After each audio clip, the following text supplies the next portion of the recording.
a violência contra as mulheres.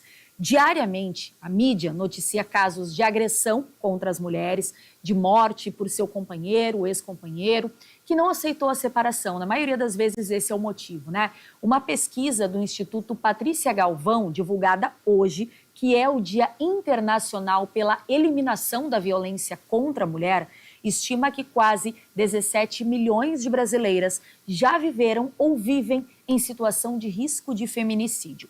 2 em cada 10 mulheres já foram ameaçadas de morte pelo parceiro, pelo namorado, segundo a pesquisa.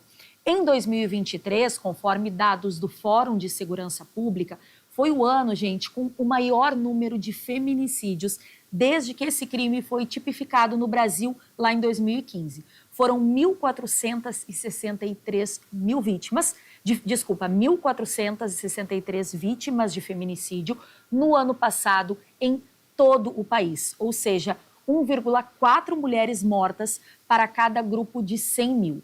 Números assustadores, sem sombra de dúvida, e que indicam que o problema ainda é alarmante e está longe de ser resolvido.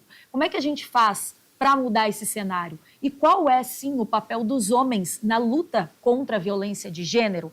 Essa é a pergunta que muitos devem se fazer. Então, a gente convidou o Miguel Barbosa Fontes, que já está ao vivo aqui no nosso telão e é diretor do Instituto Promundo, uma organização que promove debates sobre a igualdade de gênero e a prevenção da violência à mulher, para a gente entender qual é também o papel, né, Miguel, de conscientização dos homens e tantas outras políticas bacanas que o Promundo promove. Eu queria que você falasse sobre isso também. Muito bem-vindo ao Conexão RS.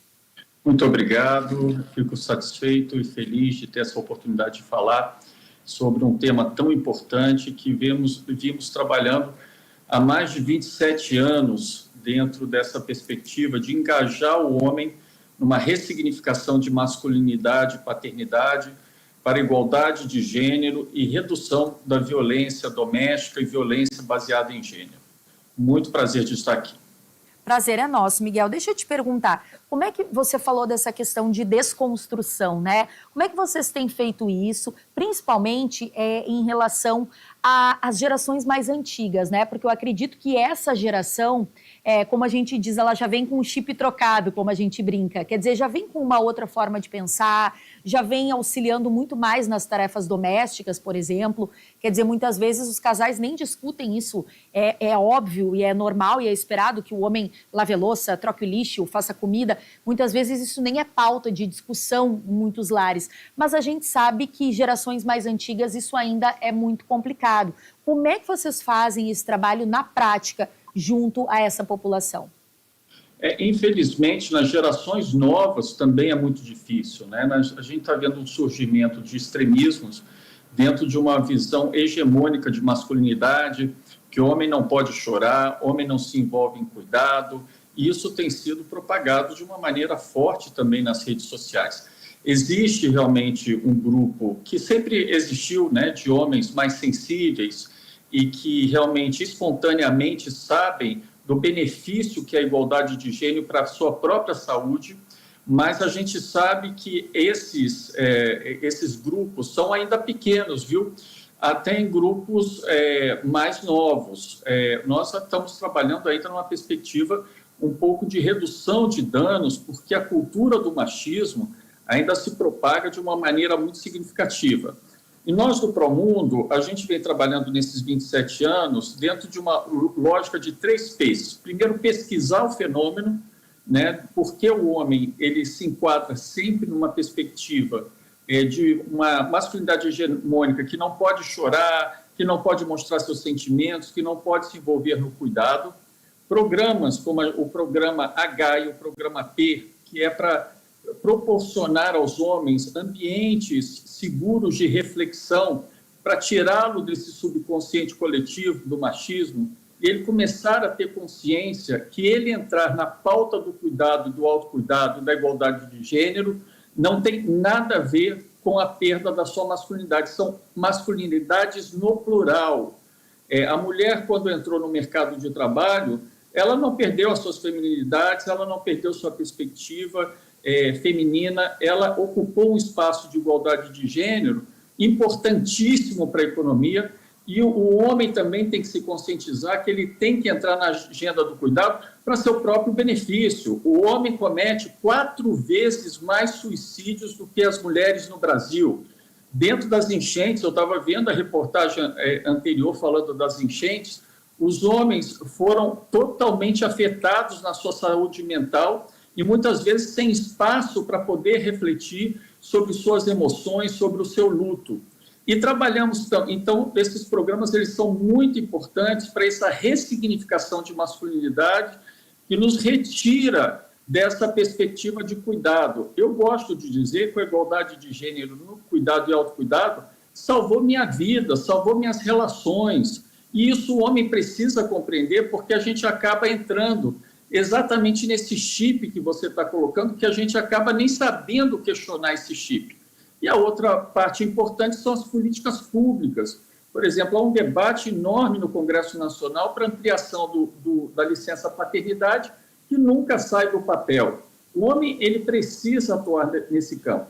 E é importante que isso comece desde a primeira infância, naquelas brincadeirinhas, sabe, que a gente deixa a mulher mais para o lado do cuidado, de brincar com bonecas, cozinha, como cuidar da casa, e a gente é relegado às lutas, aos jogos de luta, aos jogos de combate, tirando da gente a nossa possibilidade de nos educar dentro dessa linha do cuidado e autocuidado. E a consequência é essa, é uma consequência que o homem não sabe expressar suas emoções e acaba expressando dessa forma triste, que é a violência contra a mulher.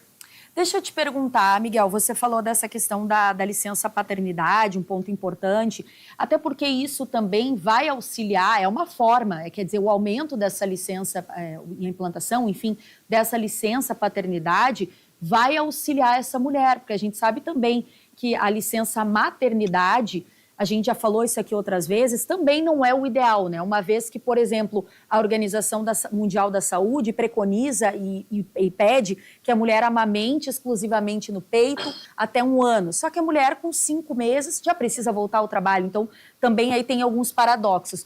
Mas essa questão da licença paternidade, queria que você frisasse e falasse um pouco mais sobre isso antes de eu te fazer a próxima pergunta. Obrigado. Eu faço até um apelo da importância pela a aprovação da licença paternidade. O Brasil tem uma das menores licenças paternidades do mundo, com apenas 5 dias. E é colocado muitas vezes na perspectiva de uma licença médica, não é nem dentro de uma perspectiva de uma licença baseada no cuidado. Então, isso cria uma desigualdade de gênero extremamente forte, onde a mulher acaba relegada hoje a mais turnos de trabalho, porque a mulher ocupou seu espaço com seu direito ao mercado de trabalho, tendo que voltar muitas vezes cedo, como você colocou, e ao homem fica o cargo do trabalho e sem as habilidades necessárias para trabalhar a primeira infância. Então, a licença paternidade é um momento, e as pesquisas mostram isso, né, nos países que até igualaram a licença paternidade, como é o caso, paternidade e maternidade, como é o caso da Suécia, benefícios enormes, desde o pré-natal. Né? A participação paterna, desde o pré-natal, tem consequências incríveis para o bebê, para a mulher e pasme, principalmente para o próprio homem, né, que aprende com essa sensibilidade a ressignificar a sua vida e ter uma qualidade de saúde mental aumentada. Então, o que o Congresso precisa entender é que uma licença paternidade não é um custo a mais de governo, não é uma questão de déficit público, é uma questão de investimento no Brasil, porque a economia se fortalece a médio e longo prazo. E lógico que uma consequência importantíssima é realmente esse amparo ao cuidado da mulher tão necessário, né, no pós-parto, por uma série de motivos que a gente poderia aprofundar de várias maneiras aqui, mas que esse apoio realmente traz benefícios diretos à mulher e a redução do tema do que nós estamos falando aqui, da violência contra a mulher. Miguel, quando a gente fala de desigualdade de gênero, né, a gente pode aí falar de vários ambientes, em casa, no trabalho, e também a gente pode olhar para várias formas que essa desigualdade fica evidente, porque ela pode ficar em casa, por exemplo, nas tarefas. Quer dizer, a mulher tem muito mais tarefas que o homem, então essa desigualdade fica evidente. No trabalho, talvez salarial, talvez de cargo. Então, queria que você nos trouxesse aqui, vocês que pesquisam esse tema, onde atualmente, 2024, essa desigualdade de gênero é maior, em qual ambiente e como ela está se manifestando nesse momento? No mercado de trabalho, lógico que a gente tem as desigualdades de salário, né? Parece que tem uma pesquisa recente que fala em um desnível de 19% da desigualdade, mas veja bem, nós estamos falando de 19%, né?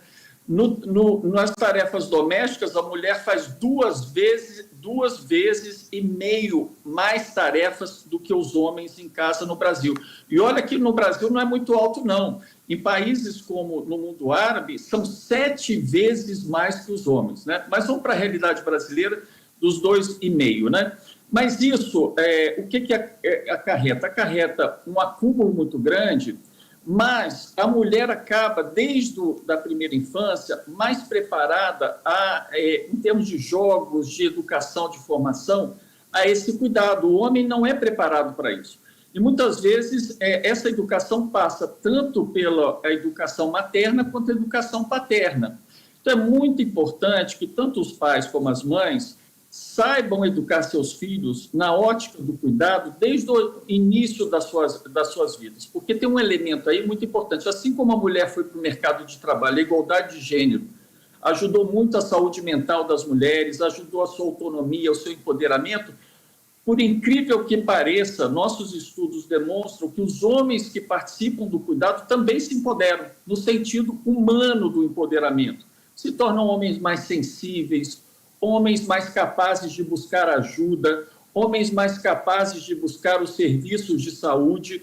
Então, esse desnível de 2,5 cria uma situação que, por exemplo, nascem mais meninos do que meninas no Brasil, um pouquinho mais. Isso é uma coisa que a ciência mostra como, às vezes, uma parte biológica, eu não vou aprofundar isso agora. Mas, a partir dos 18 anos, nós começamos a ter uma superpopulação de mulheres no Brasil. A partir dos 20 anos, nós já temos 7,5 milhões de mulheres a mais do que homens no Brasil. Por que isso? Porque os homens se matam. Os homens não participam dessas atividades de cuidado. Então, é importante tanto letrar mulheres como homens sobre a importância da igualdade de gênero na educação do cuidado, do autocuidado, entendendo essa economia do cuidado, para que exatamente imagens como essas que a gente está vendo aí, no ambiente doméstico, né, não ocorram mais. Tá certo. Miguel, eu quero muito agradecer a tua participação nesse tema que muitas vezes divide opiniões também, mas é importante a gente observar todos esses aspectos da igualdade de gênero, né? Você trouxe muito aqui em relação à licença paternidade, em relação à equidade nas tarefas de casa. A gente sabe que tem muito a avançar como um todo em sociedade, não só nas tarefas domésticas, mas também no ambiente de trabalho, nas faculdades. Então, é um trabalho de formiguinha como um todo, né? Porque a gente sempre fala aqui, inclusive no Nosso Olhar, que é um programa que a gente tem aqui todos os domingos às 8 da noite, a gente se junta para